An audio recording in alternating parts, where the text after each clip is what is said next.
Hi there, my name is doctor Arvind Kumar और आज का हमारा बहुत ही इम्पोर्टेंट टॉपिक है ओबेसिटी या ओवरवेट। ओबेसिटी क्या होती है, एक तरीके से आप समझें, ओबेसिटी एक पेंडेमिक है। ये कोविड से भी ज़्यादा डेंजरस पेंडेमिक है। ये स्लो और साइलेंट पेंडेमिक है। तो let's understand what is obesity. Obesity का मतलब है कि हमारी बॉडी में फैट टिश्यूज़ का इंक्रीज़ होना।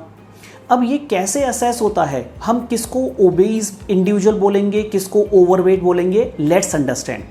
तो ओबेसिटी के लिए एब्सोल्यूट वेट का बढ़ना इंपॉर्टेंट नहीं है।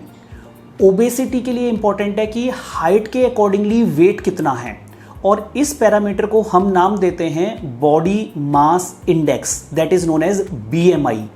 बीएमआई का मतलब है आपका weight in KGs divided by height square in metres.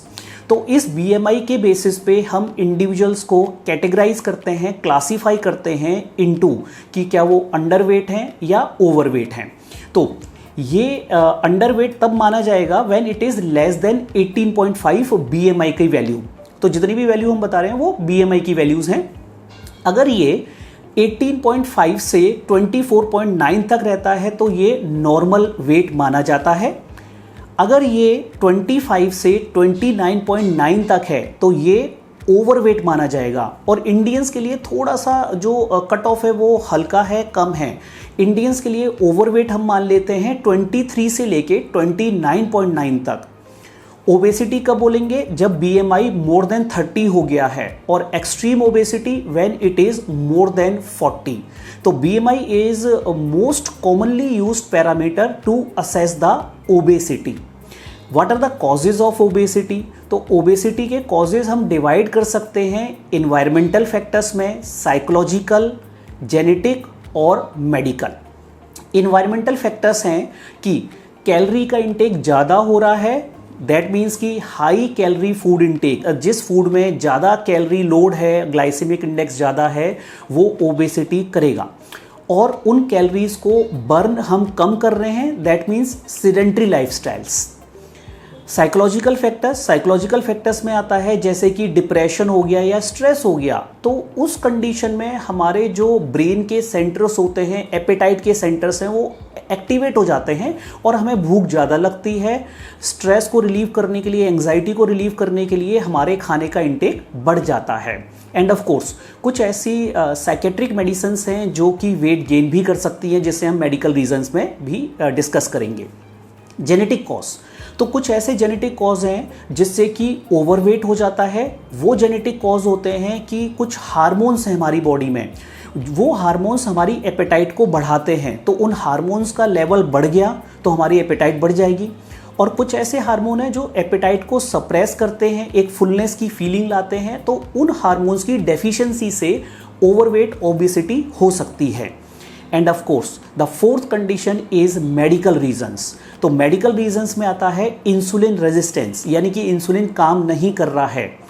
PCOS, polycystic ovary syndrome, इस वीडियो को हमने पहले भी डिस्कस किया हुआ है, आप इस वीडियो को देख सकते हैं पॉलीसिस्टिक ओवरी सिंड्रोम के।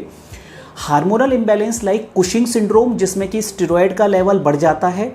हाइपोथायरॉयडिज्म, अगेन इस वीडियो को भी आप जरूर देखिए। हाइपोथायरॉयडिज्म में 2 या 3 केजीज का वेट गेन हो सकता है, कोई बहुत ज़्यादा एक्सट्रीम ओवरवेट नहीं होता इसमें। एंड ऑफ कोर्स कुछ ऐसी मेडिसिन हैं, जैसे डायबिटीज़ की मेडिसिन आप चेक करिए, कहीं आप पायोग्लिटाजोन नाम की मेडिसिन तो नहीं ले रहे जिससे वेट बढ़ता हो।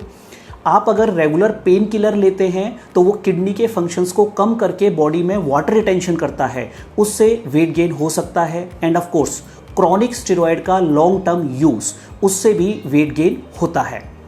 अब कौन से इंडिविजुअल्स हैं जो कि ज़्यादा प्रोन है, जिनको ज़्यादा रिस्क है ओबेसिटी होने का, ओवरवेट होने का? First is of course family history, that means genetic, जिनको हम मॉडिफाई नहीं कर सकते हैं।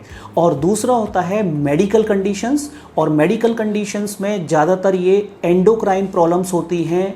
For example insulin resistance, type 2 diabetes या फिर स्टेरॉयड हार्मोन का इम्बैलेंस। तो अगर आपको ओबेसिटी है, आप लूज़ नहीं कर पा रहे हैं, तो आप अपने डॉक्टर को, फिजिशियन को ज़रूर कंसल्ट कीजिए। हो सकता है कुछ फैक्टर्स आपके मॉडिफाइबल निकलें, ट्रीटेबल निकलें, तो उन फैक्टर्स को अगर हम ट्रीट करते हैं तो ओबेसिटी को हम टेक केयर कर सकते हैं। तो ये थे हमारे आज का टॉपिक, ओबेसिटी और ओवरवेट, कैसे हम इसको डायग्नोज करें, क्या कॉजेज़ हैं, क्या रिस्क फैक्टर्स हैं। होपफुली ये वीडियो आपको काफ़ी पसंद आया होगा। अगर आपके कोई क्वेश्चंस और डाउट हैं तो आप हमें कमेंट सेक्शन में पूछ सकते हैं। Thank you.